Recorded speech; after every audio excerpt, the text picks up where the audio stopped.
है ना? तो वेदांत तो ये कहता है कि 2 में ही भय होता है। द्वितीयात् एव भयम् भवति, माने 2 में ही भय हो सकता है। तो वेदांत भी अच्छी बात बताता है कि 2 है ही नहीं भाई, एक ही तत्व है, एक ही परमात्म तत्व है। उसके अतिरिक्त कोई है ही नहीं, तो फिर भय का प्रश्न ही नहीं। और जब तक हम नाना देखते रहते हैं, नानात्व हमारे जीवन में प्रतीति है, नानात्व की अनुभूति जब तक हम कर रहे हैं, अलग-अलग व्यक्ति, अलग-अलग वस्तुएं, अलग-अलग परिस्थितियां देख पा रहे हैं, तब तक हमारे जीवन में भय बना रहे, है ना? भय बहुत बड़ी चीज है, जो साधना में विघ्न का काम करती है। भय से कोई साधना नहीं हो सकती। आजकल लोग बड़े भयभीत रहते हैं, हमें ये ना हो जाए, ये हमें वो ना हो जाए।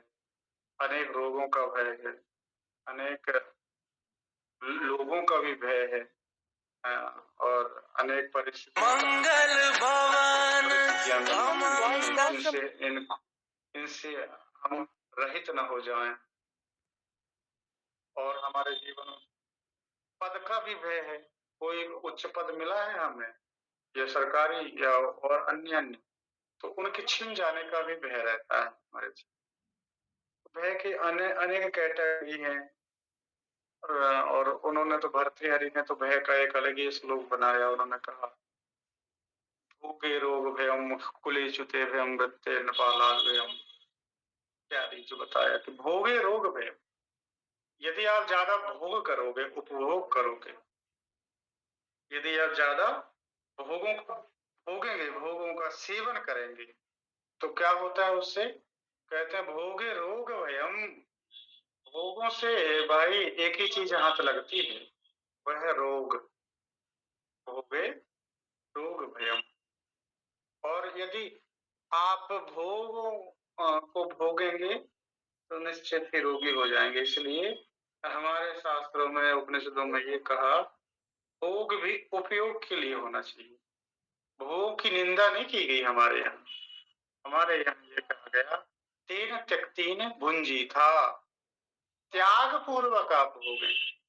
त्याग पूर्वक भोगने का अर्थ यह है कि केवल आप उपयोग कर रहे हैं, आप उपभोग नहीं कर रहे। यही यही तो विधा है जीने की, यही तो है विधा, अपने जीवन को किस प्रकार बना रहे। तो अ, जो क्या कह रहे हैं, मैं क्या कह रहा था, मैं ये कह रहा था कि ईशावास्यौपनिषद में जो मंत्र आया है, ईशावास्यमिदं सर्वं यत्किंच जगत्याम जगत तेन त्यक्तेन भुंजी था, त्याग पूर्वक भोगने की बात कही वहां पर।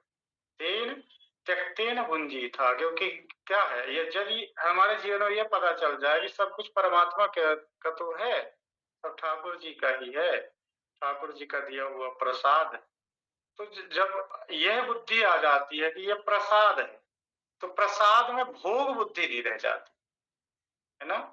आपने जब केवल अपने लिए खाने के लिए कुछ वस्तु बनाते हैं, कुछ पदार्थ बनाते हैं, तो उसमें खाना खाना केवल होता है, खा जाओ खा जाओ खा जाओ खा जाओ, परंतु स्वयं खा जाओ स्वयं खा जाओ, ऐसी वृत्ति हो जाती है।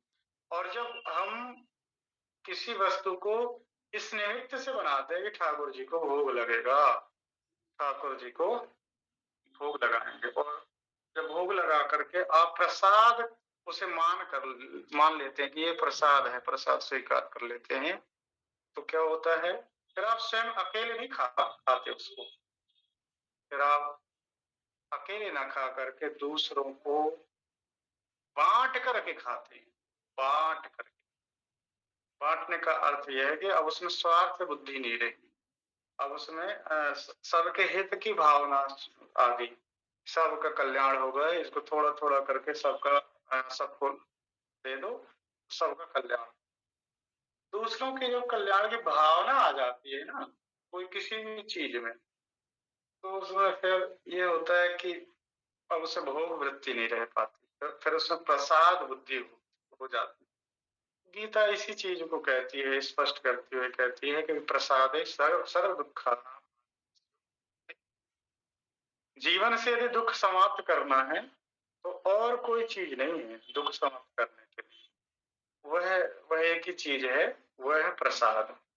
यदि जीवन में प्रसाद आ जाए तो निश्चित ही हम दुख से छुटकारा सहज ही प्राप्त कर सकते हैं, छुटकारा पा सकते हैं। हाँ, तो कह रहे थे कि वीत राग भय क्रोधा भोगे रोग भयम कुले च्युति भयम। यदि अच्छे कुल खानदान में यदि आपका जन्म हो गया तो क्या होता है, उससे च्युत होने का भी भय तो रहता है, च्युत ही हो जाते हैं। अच्छे अच्छे लोगों को देखा, बड़े बड़े लोगों को देखा, बड़ा अच्छा था खानदान, कुल था, उनके जो बच्चे थे, उनकी संतानें थी, वो अलग ही लाइन में चली, अलग ही प्रकार के हो गए। वो उनकी बात सुनते ही नहीं, उनकी बातों को अनसुनी करते हैं, बातों की मनमानी करते हैं, और जो अभक्ष्य है उसका भक्षण करने लगते, जो असेवनीय है उसका सेवन करने लग गए, जो न सुनने योग्य है वो सुनने लग गए, और जो न करने योग्य है उसको करने लग गए। क्या होता है, वो अपनी स्थिति से नीचे गिर जाते हैं, उनका धीरे धीरे करके पतन हो जाता है। अर्थात उनका जो नाम था अब वो नाम नहीं रह जाता, अब वो अपनी स्थिति से नीचे गिर जाते हैं। इसलिए संभलना चाहिए, इन चीजों का ध्यान देना चाहिए। हम जितना श्रम साधना अर्थ संग्रह के लिए करते हैं ना, उससे कहीं आधे से आधा भी यदि हम अपनी संतति के ऊपर करें, अपने जो बच्चे हैं उनको अच्छे संस्कार देने के लिए करें, तो निश्चित ही हमें धन इकट्ठे करने की जरूरत नहीं पड़ेगी, धन तो स्वतः आ जाएगा। जब हमारी संतति ठीक हो जाएगी, जब हमारे विचार ठीक हो जाएंगे, जब हमारे परिवार के लोगों के विचार मनोभाव ठीक हो जाएं, तो निश्चित ही जो महापुरुषों ने कहा कि पुत्र सुपुत्र तो क्या धन संचय। यदि आपका पुत्र सुपुत्र है तो फिर धन संचय करने की जरूरत नहीं पड़ती, धन स्वतः ही आ जाता है।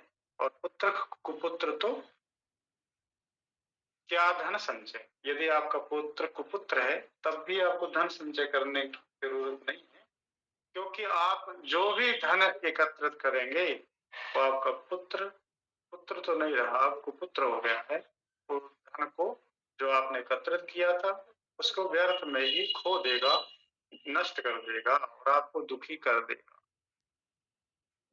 देखो छोटी छोटी बातें हैं महापुरुष जो बताते हैं, ये निश्चित ही हमारे जीवन में परिवर्तन लाने के लिए काफी है, पर हम उन्हें केवल सुनते हैं, जीवन में नहीं धारण करते, तो क्या होगा उससे, उससे कुछ ना होने वाला। ये यदि किसी व्यक्ति को प्यास लगे और कोई व्यक्ति केवल उपदेश देता रहे कि प्यास ऐसी होती है, प्यास लगने पर जल पीते हैं, ये है वो है वो है इत्यादि करता रहे उपदेश, पर यदि उसको जल ला करके न पिलाए, जल न दे, तो उसकी प्यास मिटने वाली नहीं है।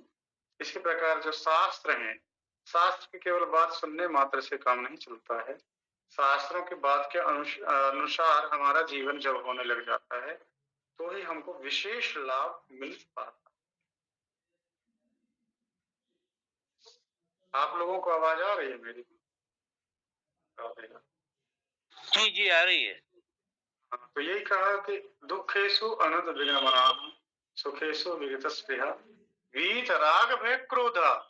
जिसके जीवन से ये बीत गए हैं, ये तीन चीजें बीत जानी चाहिए, राग भय और क्रोध। गुस्सा, हमारे जीवन में रोष होता है, गुस्सा होता है, छोटी छोटी बातों पर गुस्सा, छोटी छोटी बातों पर रोष, अनेक प्रकार के रोष जीवन में। देखो कोई जीवन यदि हम कुछ कार्य करना चाहें, अच्छा कार्य ना, और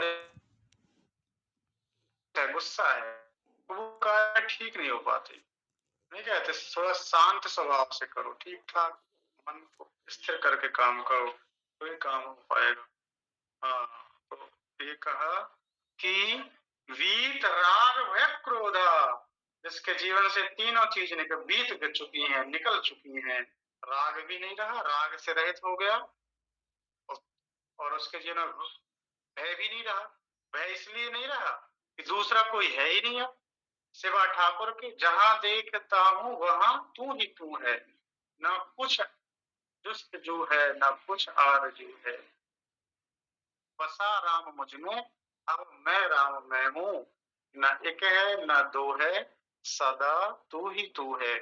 ऐसी ऐसा कहते थे स्वामी राम तीर्थ। स्वामी रामदेव बहुत बड़े महापुरुष हुए। वो कहते थे कि जहां देखता हूँ वहां तू ही तू दिखाई देता है, तेरे अतिरिक्त मुझे कुछ नहीं दिखाई पड़ता। अब मेरे मेरे श्वासों में, मेरे हृदय में अब तू ही समाया है। श्वास ले रहा है तो श्वास मैं नहीं ले रहा हूँ, तू ही अंदर बैठ करके श्वास ले रहा। अब मेरा हाथ भी उठता है तो मेरा हाथ नहीं उठ रहा, ये तो मेरे अंदर बैठ करके आप ही हाथ उठा रहे हैं। अब मेरे पैर भी आगे बढ़ रहे हैं तो ये मेरे पैर नहीं हैं, ये तो आपके पैर हैं, विराट के पैर। और विराट जहां ले जाना चाहे वहां मुझे ले जाए। मुझे अब कोई शिकायत नहीं रही, कोई अभिलाषाएं नहीं रही, कोई आकांक्षाएं नहीं रही। अब मैं जब देखता भी हूँ नेत्रों से तो ये नहीं मुझे अभिमान होता कि मैं देख रहा हूँ। अब मेरे अंदर से वही विराट परमात्मा सर्वव्यापक अंदर बैठ करके सबको देख रहा है।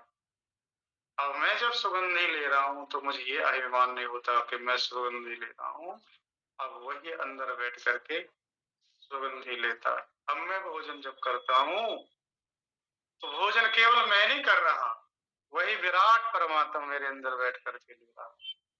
भूख भी लगती है और मुझे पता चलता है कि भूख लगी हुई है इस पांच भौतिक शरीर को, तो मुझे पता है वही चेतन तत्व की इच्छा से सब मुझे अनुभव हो रहा है, उसी वही खा रहा है अंदर बैठे।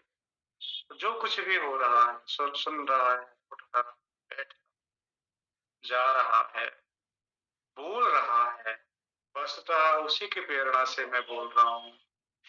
मेरी कोई सामर्थ्य नहीं है। संजीव है, संजीव अखिल शक्तिधरा स्वधाम, संजीव यति अखिल शक्तिधरा स्वधाम। ना ध्रुव जी महाराज स्तुति करते हैं, हे प्रभु योनता प्रविश्य मम वाच मिमाम प्रसुप्ताम। आप ही मेरे अंदर हृदय में बैठ करके मेरी वाणी को संजीवयति, संजीवयति का मतलब जागृत कर रहे। हाँ, और न केवल मेरी वाणी को जागृत कर रहे हैं, मेरी सोई हुई जो इंद्रियां थी, हस्त हस्त हस्त चरण श्रवणेन्द्रिय इत्यादि जो भी इंद्रिय हैं, सबको जागृत करने वाले, सबको शक्ति प्रदान करने वाले प्रभु आप ही हैं।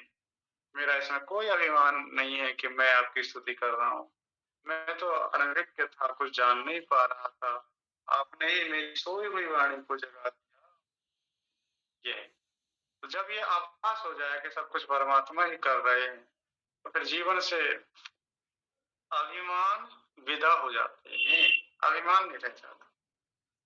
अभिमान से हम रहित हो जाते हैं, और जब अभिमान नहीं रहा, कोई दूसरा रहा ही नहीं, तो वीत राग भय, फिर जीवन में भय समाप्त हो जाता है। भय से हम रहित हो जाते हैं। और जब भय ही नहीं रहा तो फिर किसी के ऊपर गुस्सा नहीं करवाता, गुस्सा ही नहीं आएगा जब भय ही नहीं रहा किसी से। जब भय होगा तो फिर गुस्सा भी होगा, होते हैं हम। किसी से भयभीत होंगे तो उसके ऊपर गुस्सा भी आएगा, देखो हमें कष्ट दे रहा है, सता रहा है, इससे हमें भय है, ये हमें मार देगा, तो हम उसे मारने की कोशिश करते, उसके ऊपर गुस्से, वो हमारी बात सुन रहा, ये नहीं हो रहा इत्यादि अनेक प्रकार की शिकायतें होती हैं। इससे कहा वीत राग भय क्रोधा स्थिर धीर मुनि रुच्यते, वही स्थित प्रज्ञ बन सकता है, वही स्थित प्रज्ञ का लक्षण है। जो लक्षण यहाँ बताए हैं, यदि उन लक्षणों को यदि हम अपने जीवन में घटाएं और एक लक्षण घट रहा है, समझ जाना कि आप भी स्थित प्रज्ञ हैं।